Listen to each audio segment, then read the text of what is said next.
Friends, welcome back to my YouTube channel.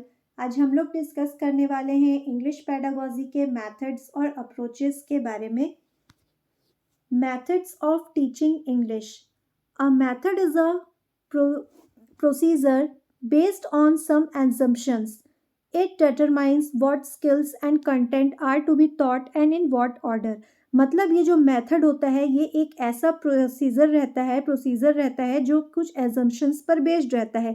ये determine करता है कि किसी भी कॉन्टेक्स्ट को या फिर कोई भी कंटेंट है उसके लिए हमें कौन से स्किल चाहिए हैं कि उसे कैसे पढ़ाना है, किस ऑर्डर में पढ़ाना है। The following methods are adopted to teach English in India.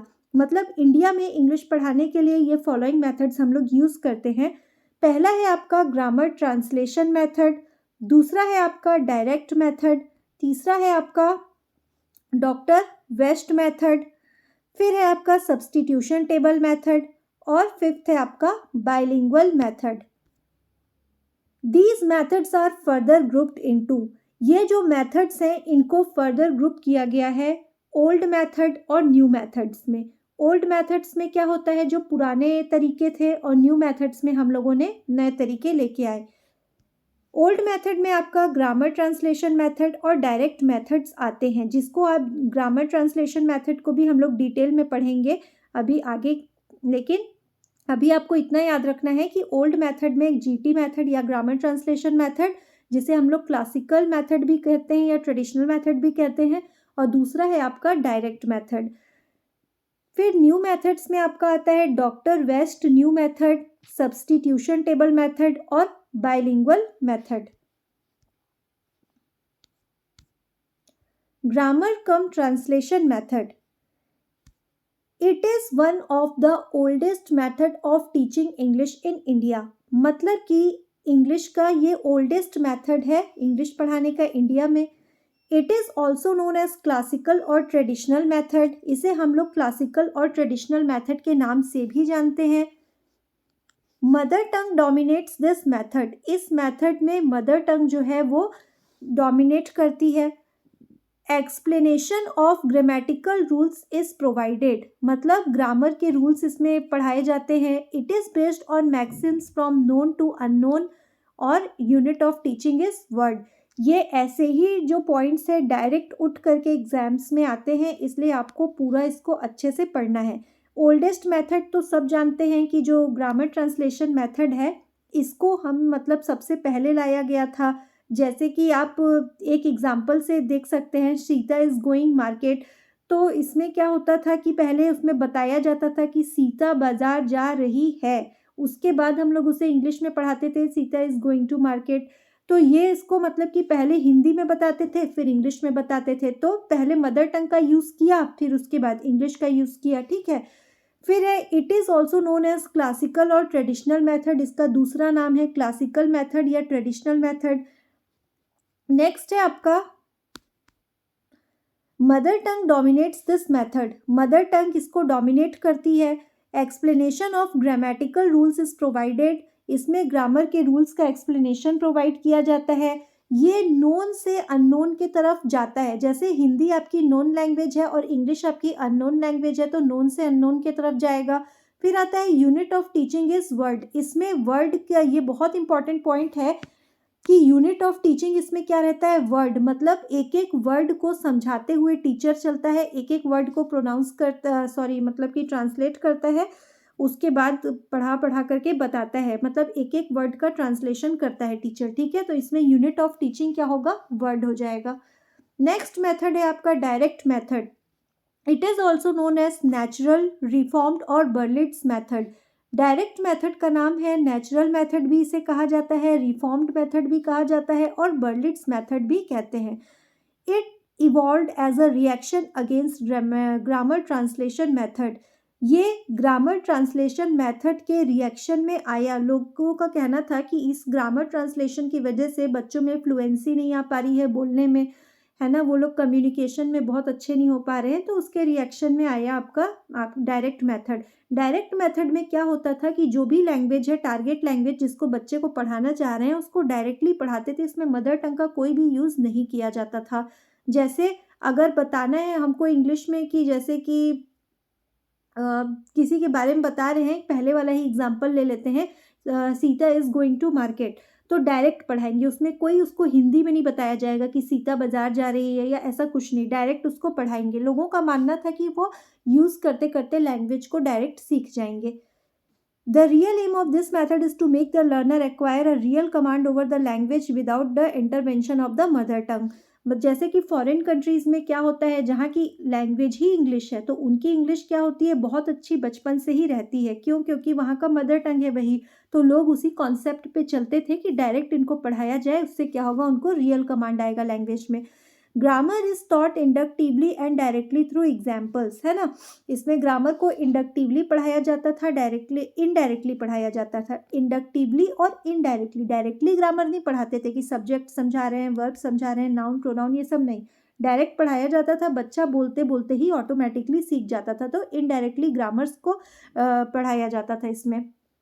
Unit of teaching is sentence, ये देखो यहाँ पे भी है, वो उसमें क्या था, जीटी मेथड में यूनिट ऑफ टीचिंग वर्ड था, और इसमें क्या है, यूनिट ऑफ टीचिंग सेंटेंस है, मतलब पूरा पूरा सेंटेंस इकट्ठा उठा करके यहाँ पे बच्चे को बताया जाता है। ठीक है, नेक्स्ट है आपका डॉक्टर वेस्ट न्यू मेथड। अब ये जो जीटी मेथड और आपका ग्रामर ट्रांसलेशन मेथड था, सॉरी, ये जो ग्रामर ट्रांसलेशन मेथड और डायरेक्ट मेथड, ये दोनों आपके ओल्ड मेथड थे। अब यहाँ से हम लोग न्यू मेथड्स कर रहे हैं। Doctor West new method, doctor West जो थे उन्होंने अपना एक मेथड दिया, उसका नाम ही लोगों ने डॉक्टर वेस्ट न्यू मेथड रख दिया। ठीक है, it was devised by doctor Michael West who was the principal of training college and director of education in Dhaka, जो बांग्लादेश ढाका है वहाँ की बात हो रही है। वो यहाँ मतलब उस कॉलेज में ट्रेनी कॉलेज में डायरेक्टर ऑफ एजुकेशन थे, प्रिंसिपल थे उस कॉलेज के। तो इसे डॉक्टर वेस्ट न्यू मेथड को किसने दिया है, डॉक्टर मिशेल वेस्ट ने दिया है। It was a revolt against direct method, it favours judicious use of mother tongue, मतलब ये मदर टंग का जुडिशियस यूज करता है जहाँ पे ज़रूरत होती है। फॉर एग्जाम्पल, मान के चलो कि आप एक सेंटेंस किसी बच्चे को पढ़ा रहे हो, बच्चे को उस सेंटेंस में किसी एक वर्ड का मीनिंग नहीं आता है, तो उस जगह पे आप हिंदी का यूज़ कर सकते हो, या जो भी उसकी मदर टंग होगी उसका यूज़ कर सकते हो। तो ये उसके जुडिशियस यूज़ को फेवर करता है। It lays emphasis on developing reading ability and that too on silent reading. ये बहुत ज़्यादा स्ट्रेस डालता है साइलेंट रीडिंग पर। इसका ऐसा मानना रहता है कि बच्चा जितना ज़्यादा रीड करता जाएगा, जितना ज़्यादा रीड करता जाएगा, उतना ज़्यादा उसकी वोकैब्युलरी भी अच्छी होगी और उसको इंटरेस्ट आएगा रीडिंग में। तो ये रीडिंग को ही सबसे ज़्यादा एम्फेसाइज डालता है, रीडिंग के ऊपर एम्फेसिस डालता है। नेक्स्ट है आपका substitution table method.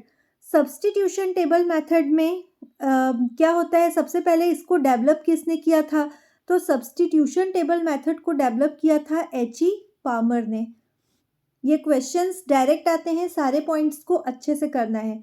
Second point है आपका, in this method words in a sentence are substituted by the other words. ठीक है, इसका मतलब ये होता है कि जैसे एक कोई भी सेंटेंस है, तो उस सेंटेंस में एक एक वर्ड को सब्स्टिट्यूट कर करके पढ़ाया जाता है।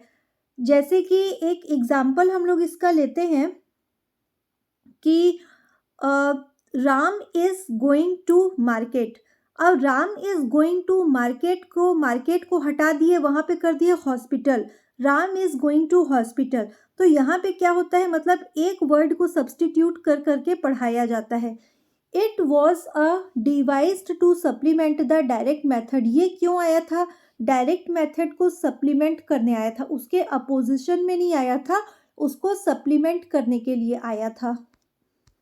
नेक्स्ट है आपका बाइलिंगुअल मेथड।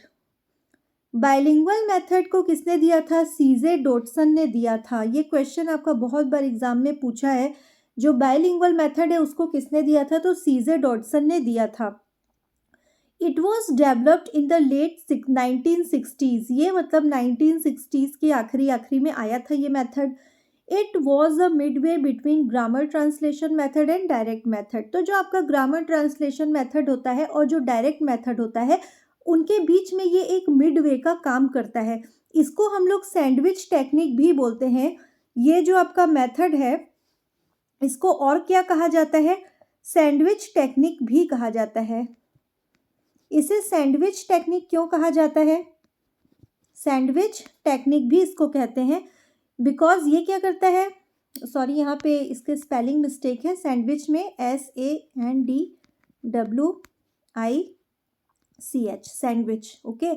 सैंडविच टेक्निक भी कहा जाता है क्योंकि ये क्या करता है, जैसे कि मान के चलो एक एग्जाम्पल लेते हैं, you must eat balanced diet.